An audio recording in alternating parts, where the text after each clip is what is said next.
What's something your parents never let you do that everyone else could? My parents never let me go to sleepovers. Like ever. Not once in my entire childhood. And it wasn't just a casual rule. It was this weird hill they would absolutely die on. I grew up in the super average suburban neighborhood where sleepovers were basically the currency of childhood social life. Everyone was always sleeping at someone's house for birthdays or just random weekends. But whenever I got invited, it was always the same answer. You can go until 9 p.m., but then we'll pick you up. My parents had this whole system where they'd show up at whatever friend's house right at 9 p.m. sharp, no exception. I remember being at Rose's birthday party in 5th grade, and my dad literally standing in their living room while all the other girls were setting up sleeping bags. Rose's mom tried to convince him I could stay, saying she'd keep an eye on us, but he just smiled that weird tight smile and said, "Family policy." Like that explained everything. The worst part wasn't even leaving the parties early. It was having to explain to everyone why I was leaving. Kids would be like, "But why can't you stay?" And I never had a real answer. I made up stuff about having to feed our dog in the morning. We didn't have a dog, or that I had early swim practice. I didn't swim. The embarrassment was crushing TBH. I tried everything to change their minds. I begged, I cried, I made PowerPoint presentations about the developmental benefits of peer socialization. Yes, I was that kid, LOL. I even got my friends' parents to call mine and personally vouch for their supervision. Nothing worked.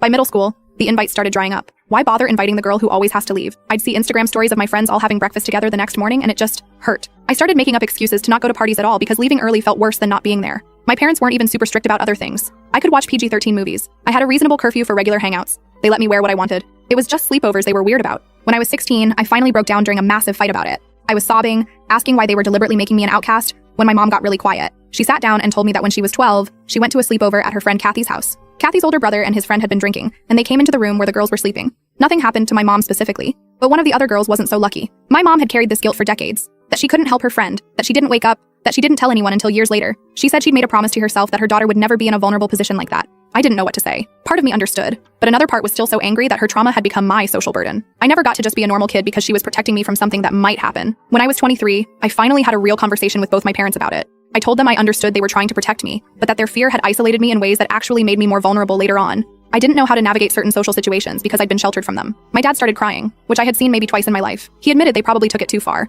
but said the thought of something happening to me at someone else's house where they couldn't protect me was unbearable.